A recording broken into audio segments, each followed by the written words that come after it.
নমস্কার। গল্পের ঝুলিতে সকল শ্রোতা বন্ধুদের স্বাগত জানাই। আজ আপনাদের জন্য গল্পের ঝুলিতে রয়েছে রাজশেখর বসুর লেখা আনন্দ মিস্ত্রি। গল্পটি ভালো লাগলে একটা লাইক এবং কমেন্ট করে জানানোর অনুরোধ রইল। আর চ্যানেলে নতুন হয়ে থাকলে আরও গল্প শোনার জন্য চ্যানেলটি সাবস্ক্রাইব করতে কিন্তু ভুলবেন না। তাহলে চলুন শুনে নেওয়া যাক আজকের গল্প। বিশ্বকর্মা ইঞ্জিনিয়ারিং ওয়ার্কসের কর্তা রঘুপতি রায় নিবিষ্ট হয়ে একটি জটিল নকশা পর্যবেক্ষণ করছেন। এমন সময় তার কামরার দরজায় মৃদু ধাক্কা পড়ল। রঘুপতি বললেন, আসতে পারো। ফোরম্যান প্রসন্ন সামন্ত দরজা খুলে ঘরে এলো। তার পিছনে আরও ৮-১০ জন ঠেলাঠেলি করছে দেখে রঘুপতি বললেন, ব্যাপার কি? প্রসন্ন বলল, আমাদের একটি আর্জি আছে বাবু, এরা তাই নিবেদন করতে এসেছেন। রঘুপতি বললেন, সবাই ভেতরে এসো। ৪০ বছর আগেকার কথা। এখনকার তুলনায় তখন ধনিক বেশি শোষণ করত, শ্রমিক বেশি শোষিত হতো, কিন্তু কর্মী আর কর্মকর্তার মধ্যে হৃদ্যতার অভাব ছিল না। বিশ্বকর্মা কারখানার লোকে বলতো, রঘুপতি রায় কড়া মনিব, কিন্তু মানুষটা অবুঝ নয়, দয়া মায়া আছে। কারখানার নানা বিভাগ থেকে এক একজন এসেছে, কেরানি আর কারিগর দুই উপস্থিত হয়েছে। রঘুপতি প্রশ্ন করলেন, কী চাও তোমরা? ফোরম্যান প্রসন্ন সামন্ত মুখপাত্র হয়ে এসেছে, কিন্তু সে একটু তোঁতলা, মাঝে মাঝে কথা আটকে যায়। 22 ম্যান অনন্ত পালকে সামনে ঠেলে দিয়ে প্রসন্ন বললে, তুই বল রে অনন্ত, বেশ গুছিয়ে বলবি। অনন্তর বয়স 22-23, ছাত্রবৃত্তি পাস, সুশ্রী চেহারা, ঝাঁকড়া চুল, শখের যাত্রার নায়ক সাজে, বেহালাও বাজায়। সে নমস্কার করে ঢোক গিলে বলল, আমাদের আর্জিটা হচ্ছে স্যার, আনন্দ মিস্ত্রিকে জবাব দিতে হবে। রঘুপতি আশ্চর্য হলেন। ফিটার মিস্ত্রি আনন্দ মণ্ডল অতি নিপুণ কারিগর, সকল যন্ত্রেই তার সমান হাত, কোনো কাজে কিছুমাত্র খুঁত রাখে না। বয়স 32-33, কথা কম বলে, নেশা করে না, অন্য দোষও শোনা যায় না। কারখানার সকলেই তাকে ভালোবাসে, কেবল ফোরম্যান প্রসন্ন আর টার্নম্যান এক করির তার ওপর একটু ঈর্ষা আছে। আজ দল বেঁধে এত লোক আনন্দকে তাড়াতে চাচ্ছে কেন? রঘুপতি বললেন, তার অপরাধ কি? একসঙ্গে কয়েকজন বলে উঠল, অতি বদ লোক বাবু, তার সঙ্গে আমরা কাজ করতে পারবো না। অনন্ত বলল, তোমরা চুপ করো, যা বলবার আমি বলছি। শুনুন স্যার, আনন্দ মিস্ত্রির বউ আছে, বুড়ি নয়, কানাখোড়া নয়, কুৎসিত নয়, কাজকর্মে তার জুড়ি মেলে না। আমরা তাকে বৌদিদি, বৌমা, কাকি এইসব বলি। 5 বছরের একটি ছেলে আর 2 বছরের একটি মেয়েও আছে। আনন্দ তবু আর একটা বিয়ে করবে। খিদিরপুরের ম্যাকেঞ্জি কোম্পানির কারখানায় মুকুন্দ মিস্ত্রি ছিলেন না, চৌকস কারিগর, খুব নামডাক। আনন্দ তার কাছে কাজ শিখেছিল। সেই মুকুন্দ ঘোষ মাসখানিক হলো মারা গেছেন, তারই মেয়েকে আনন্দ বিয়ে করবে। আসছে মাসেই বিয়ে। সামন্তমশাই তাকে বিস্তর বুঝিয়েছেন। ছি ছি আনন্দ, এই কুবুদ্ধি ছাড়ো। তোমার ঘরে অমন সতীলক্ষ্মী রয়েছেন, বিনা দোষে তার ঘাড়ে একটা সতীন চাপাতে চাও কেন? টার্নম্যান এক করি নস্কর বলল, শুধু সতীন? শুনেছি সতীনের মাকে পর্যন্ত নিজের বাড়িতে এনে রাখবে। আনন্দর মতিচ্ছন্ন হয়েছে, আমাদের কোনো কথা শুনবে না, বিয়ে করবেই। তাই আমরা বললাম, আচ্ছা বিয়ে করো, কিন্তু সতীলক্ষ্মীর মনে যে কষ্ট দিচ্ছ সেই পাপ আমরা সইব না। ম্যানেজার বাবুকে বলে তোমার চাকরিটি মারব। আমাদের এতজনের কথা বাবু কখনোই ঠেলবেন না। রঘুপতি বললেন, আবার একটা বিয়ে করা আনন্দর খুবই অন্যায় হবে। আমি তাকে বোঝাবার চেষ্টা করব। কিন্তু সে যদি আমার কথা না শোনে তবে কি করতে পারি? আনন্দর সঙ্গে আমাদের শুধু কাজের সম্পর্ক। সে 2টো বিয়ে করছে কি 4টে বিয়ে করছে তার বিচারের অধিকার আমার নেই। পাকা দাড়িওয়ালা টিন্ডেল দিলাবর হোসেন কারখানার বয়লার ইঞ্জিন চালায়। সে এগিয়ে এসে বলল, এই এখতিয়ার আপনার জরুর আছে হুজুর। আপনি হলেন আমাদের ওয়ালিদ মায় বাপ, আমাদের বেচাল দেখলে আপনি সাজা দেবেন। রঘুপতি হেসে বললেন, ও হে দিলাবর, তোমাদের সমাজে তো 4টে বিবি ঘরে আনবার ব্যবস্থা আছে, তবে আনন্দর বেলা দোষ ধরছ কেন? হিন্দু মতে শুধু 4টে নয়, যত খুশি বিয়ে করা যেতে পারে। রংমিস্ত্রি বেলাত আলী বলল, সে কি একটা কাজের কথা হলো বাবুমশাই? যার বিস্তর টাকা সে যত খুশি বিয়ে করলে কসুর হয় না, কিন্তু আমাদের মতন গরিব লোকের একটার বেশি জরুয়ানা খুব অন্যায়। মুসলমানদের মধ্যেও জাস্তি শাদির রেওয়াজ কমে আসছে, 2-4জন সেকেলে লোক করছে বটে, কিন্তু হিঁদুর বাড়িতে তো বেশি বউ দেখা যায় না। যাদের যেমন রীতি তাই তো মানতে হবে বাবু। মুসলমান মুরগি খেতে পারে, কিন্তু হিঁদু কেন খাবে? হিন্দু কচ্ছপ খেতে পারে, কিন্তু মুসলমান কেন খাবে? রঘুপতি বললেন, তোমরা সকলেই কি এই চাও যে আনন্দ যদি আর একটা বিয়ে করে তবে তাকে বরখাস্ত করতেই হবে? সকলে একসঙ্গে বলে উঠল, হ্যাঁ তাই আমরা চাই, অন্যায় আমরা বরদাস্ত করব না।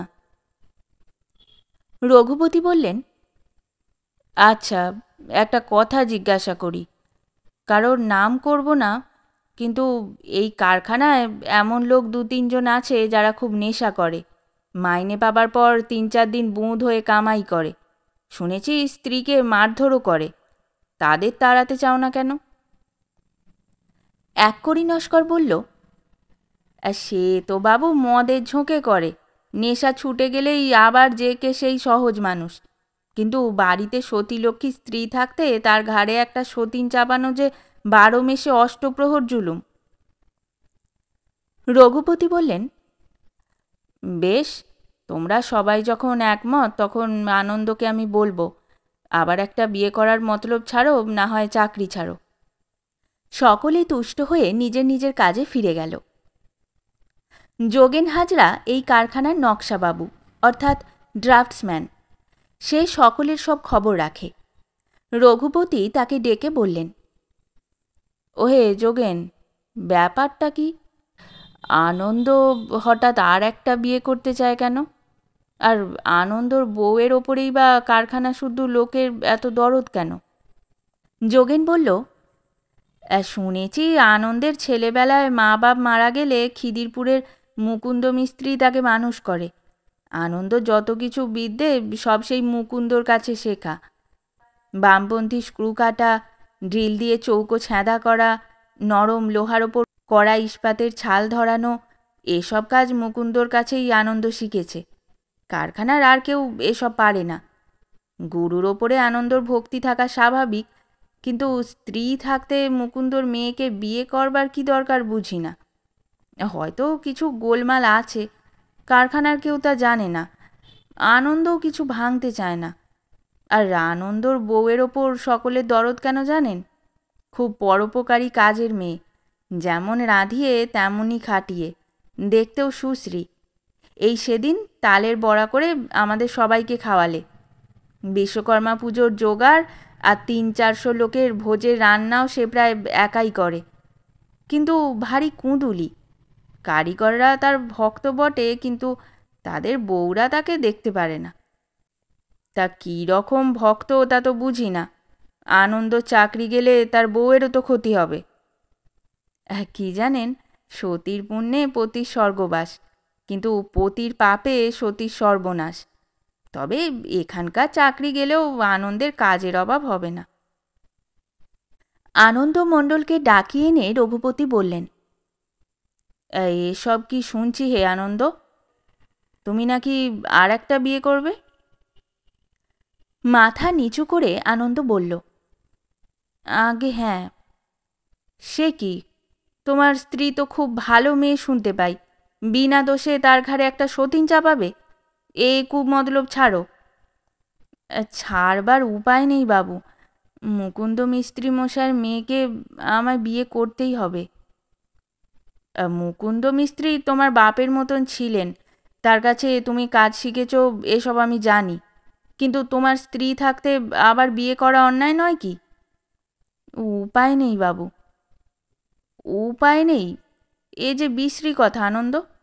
দেখো, তুমি কাজের লোক, তোমাকে আমার খুব পছন্দ হয়, কিন্তু তোমার কুমতলব শুনে কারখানার সবাই ক্ষেপে উঠেছে। তাদের আপত্তি আমি অগ্রাহ্য করতে পারি না। তুমি আমাকে কথা দাও যে বিয়ে করবে না। তাতে রাজি না হও তো কাজে ইস্তফা দিতে হবে। যে আজ্ঞে। আজ মাসের 20 তারিখ, মাস কাবারের সঙ্গে সঙ্গে কাজ ছেড়ে দেব। আনন্দ নমস্কার করে চলে গেল। রঘুপতি রায় কারখানারই এক অংশে বাস করেন। সন্ধ্যাবেলা তিনি বারান্দায় বসে আছেন আর বিষণ্ণ মনে আনন্দের কথা ভাবছেন। এমন সময় বাইশম্যান অনন্ত এসে বলল, স্যার, আনন্দ মিস্ত্রির স্ত্রী যশোদা বৌদি আপনার সঙ্গে দেখা করতে চান। রঘুপতি বললেন, এখানে নিয়ে এসো। একটি ঘোমটাবতী মেয়ে ভূমিষ্ঠ হয়ে প্রণাম করল। অনন্ত তাকে বলল, লজ্জা করো না বৌদি, যা বলবার বাবুমশাইকে বলো। ঘোমটার ভেতর থেকে তীক্ষ্ণ কণ্ঠে যশোদা বলল, এ কেমন ধারা বিচার বাবুমশাই? আমার স্বামী 2টো বিয়ে করুক, 10টা বিয়ে করুক, সে আমি বুঝব। কারখানার অলপ পেয়েদের তার জন্যে মাথা ব্যথা কেন? মানুষটার কাজে কোনো গলদ নেই, আপনি তাকে স্নেহও করেন, তবে কিসের জন্যে তার অন্ন মারবেন? আমরা 8-10 বছর বরানগরে এই কারখানায় আছি, এ জায়গা ছেড়ে এখন কোথায় যাব? রঘুপতি বললেন, কারখানা শুধু লোকের আপত্তি আমি অগ্রাহ্য করতে পারি না, তাদের রাগ হবারই কথা। তোমার মতন ভালো মেয়ের একটা সতীন আসবে, কারখানার কেউ তা সইতে পারছে না। ঘোমটা খুলে ফেলে যশোদা হাত নেড়ে বলল, মর, সতীন কি কারখানা না আমার? আমার সতীন আমি বুঝব, ঝাঁটা পেটা করে সিধে করে দেব। তোরা হতভাগারা এর মধ্যে আসিস কেন? হ্যাঁ রে অনন্ত, তুইও ওদের দলে নেই তো? কি আমার দরদি লোক সব। আপনি কারু কথা শুনেননি বাবু, মিস্ত্রি যেমন কাজ করছে করুক। রঘুপতি বিব্রত হয়ে বললেন, তোমার কথা বিবেচনা করে দেখব। আচ্ছা, এখন এসো বাছা। পরদিন সন্ধ্যার সময় অনন্ত রঘুপতির কাছে এসে বলল, মুকুন্দ মিস্ত্রি মশাই স্ত্রী আপনার সঙ্গে দেখা করতে এসেছেন। রঘুপতি বললেন, তোমার ভাবগতিক তো বুঝতে পারছি না অনন্ত। আনন্দর বিরুদ্ধে তুমি কাল বলেছিলে, আবার তার স্ত্রীকে নিয়ে আমার কাছে এসেছিলে, আজ আবার মুকুন্দ স্ত্রীর সঙ্গে এসেছ। তোমার ইচ্ছেটা কি? অনন্ত বলল, আমার একার ইচ্ছে অনিচ্ছেতে কি হবে স্যার? কারখানার সকলের যা ইচ্ছা আমারও তাই।